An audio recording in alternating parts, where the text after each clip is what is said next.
AP అధికారపక్షం YCP సార్వత్రిక ఎన్నికలకు సై అంటోంది. ఇటీవల టీడీపీ, బీజేపీ, జనసేన పార్టీల పొత్తు ఖరారు కాగానే సిద్ధమంటూ సవాల్ విసిరిన వైసీపీ అభ్యర్థుల ఎంపిక ప్రక్రియను ఓ కొలిక్కి తెచ్చింది. ఈ నెల 16న వైసీపీ అభ్యర్థుల తుది జాబితాను ప్రకటించేందుకు రెడీ అయ్యారు. ఏపీ సీఎం జగన్ ఇడుపులపాయ వైఎస్ఆర్ ఘాట్ వద్ద ఈ తుది జాబితాను విడుదల చేస్తారు.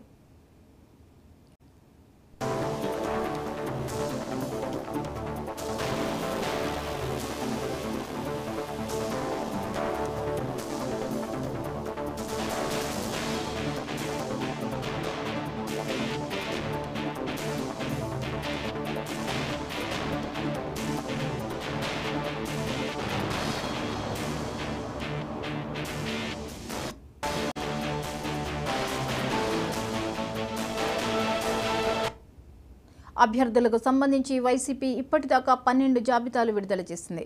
రాష్ట్రంలో ఇంకా అనేక చోట్ల అసంతృప్త గళాలు వినిపిస్తూనే ఉన్నాయి. దాదాపు ప్రతిరోజు సీఎం జగన్ వివిధ నియోజకవర్గాల నేతలను సీఎంఓకు పిలిపించుకుని మాట్లాడుతూనే ఉన్నారు.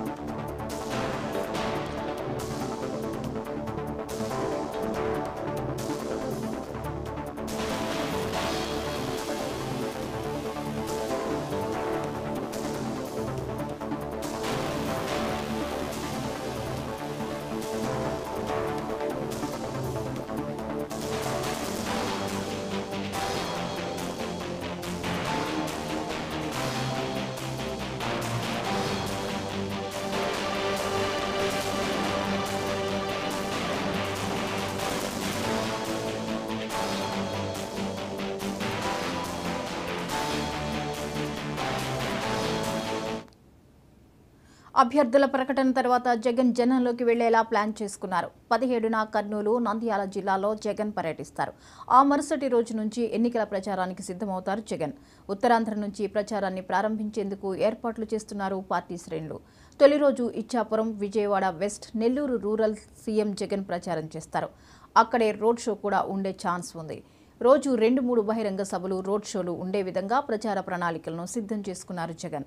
ఉత్తరాంధ్ర, కోస్తాంధ్ర, రాయలసీమలను కవర్ చేసేలా రూట్ మ్యాప్ను రూపొందించుకున్నారు జగన్. ఇక ఈ అంశంపై మరిన్ని అప్డేట్స్ని మా ప్రతినిధి వీరస్వామి అందిస్తారు. వీరస్వామి, చెప్పండి, ఇక అభ్యర్థుల్ని ప్రకటించనున్నట్లుగా తుది జాబితాకి ఒక కొలిక్కి తీసుకురానున్నట్లుగా తెలుస్తోంది. వివరాలేంటి? జ్యోతి, ఆంధ్రప్రదేశ్ లో ఎన్నికల కోలాహలం మొదలైందని చెప్పుకోవాలి. ఈ నేపథ్యంలో వైసీపీ ఎత్తుగడలకు ప్లాన్ చేస్తుంది. ఈ నేపథ్యంలో దాదాపు 16వ తారీఖు నుంచి అభ్యర్థుల ప్రకటన ఇడుపులపాయలో సీఎం జగన్మోహన్ రెడ్డి వైసీపీ నుంచి అభ్యర్థుల లిస్ట్ ను కూడా ప్రకటించనున్నారు. ఇప్పటికే చూసుకున్నట్టయితే మాత్రం 77 అసెంబ్లీ, 22 పార్లమెంట్ ని ఇప్పటికే ప్రకటించేసిన పరిస్థితి నెలకొంది. కొన్ని చోట్ల కూడా మంగళగిరి, చిలకలూరిపేట, అదే విధంగా చూసుకున్నట్టయితే మాత్రం నెల్లూరు ఇటువంటి ప్రాంతాల్లో కూడా కొన్ని చోట్ల కూడా మార్పు చేర్పులు చేయడం జరిగింది. అదే విధంగా చూసుకున్నట్టయితే మచిలీపట్నం, తిరుపతి అభ్యర్థుల స్థానాలను కూడా మార్పులు చేసిన పరిస్థితి నెలకొంది. తుది జాబితాను మాత్రం 16వ తారీఖు ఇడుపులపాయలో ఆనవాయితీగా వస్తున్న ప్రకారంగా అక్కడ మాత్రం తుది జాబితాను ప్రకటించే అవకాశాలు కూడా ఎక్కువ కనిపిస్తున్నాయని చెప్పుకోవాలి. దీని తర్వాత కూడా 17వ తారీఖు కూడా రాయలసీమలో కర్నూలు, నంద్యాల జిల్లాల్లో కూడా పర్యటనలు చేస్తారు. అదేవిధంగా చూసుకుంటే గత ఎన్నికల్లో ఏదైతే ఉందో 2019 ఎన్నికల్లో శ్రీకాకుళం, ఇచ్చాపురం నుంచి కూడా గత ఎన్నికల్లో కూడా ఏదైతే ఉందో నర్సీపట్నంలో కూడా అక్కడి నుంచి ప్రచారం కూడా చేయడం మొదలైంది. ఉత్తరాంధ్ర నుంచి కూడా ఒక సెంటిమెంట్, గతంలో 151 సీట్లు కూడా అక్కడ కైవసం చేసుకుంది వైసీపీ.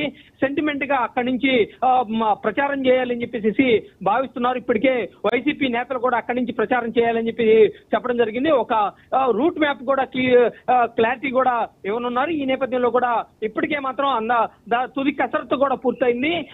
ఉత్తరాంధ్ర నుంచి కూడా మనం అక్కడి నుంచి ప్రచారం చేస్తే మాత్రం మనం సక్సెస్ అవుతామని చెప్పేసి నేతలందరూ కూడా భావించారు. ఇప్పటికి తుది కసరత్తు కూడా పూర్తయిందని చెప్పుకోవాలి. ఉత్తరాంధ్ర నుంచి కూడా ప్రచారం చేసేందుకు ప్రణాళిక కూడా సిద్ధం చేశారు. అదేవిధంగా చూసుకుంటే మాత్రం ఇప్పటికీ తాజా పరిణామాలు, తాజా పరిస్థితులు చూసుకుంటే మాత్రం ఉత్తరాంధ్ర తర్వాత వెంటనే రాయలసీమ, తర్వాత అనంతరం కోస్తాంధ్రలో కూడా వీటన్నింటినీ చూసుకున్నట్టు మాత్రం 3 చోట్ల కూడా సభలు, రోడ్ షోలు ఉండే ప్లాన్స్ తయారు చేశారు. అదేవిధంగా చూసుకున్నట్టు మాత్రం ఇక్కడికి రోజుకు వచ్చేసరికి దాదాపు 2 లేదంటే 3 చోట్ల మాత్రం కవర్ చేసే విధంగా ప్రాంతాల్లో కవర్ చేసే విధంగా ఎక్కడైతే మాత్రం పార్టీ కాస్త బలహీనంగా ఉందో అక్కడ ఎక్కువసేపు సమయం కేటాయించే విధంగా, బలంగా ఉన్న చోట మాత్రం అతి తక్కువ సమయం కేటాయించే విధంగా మాత్రం ఈ యాక్షన్ ప్లాన్ సిద్ధం చేస్తున్నారు. ఏదైతే అధికారమే ధ్యేయంగా, గెలిపే లక్ష్యంగా మాత్రం అడుగులు ముందుకు వేస్తుంది YCP. Right, thank you Veeraswamy.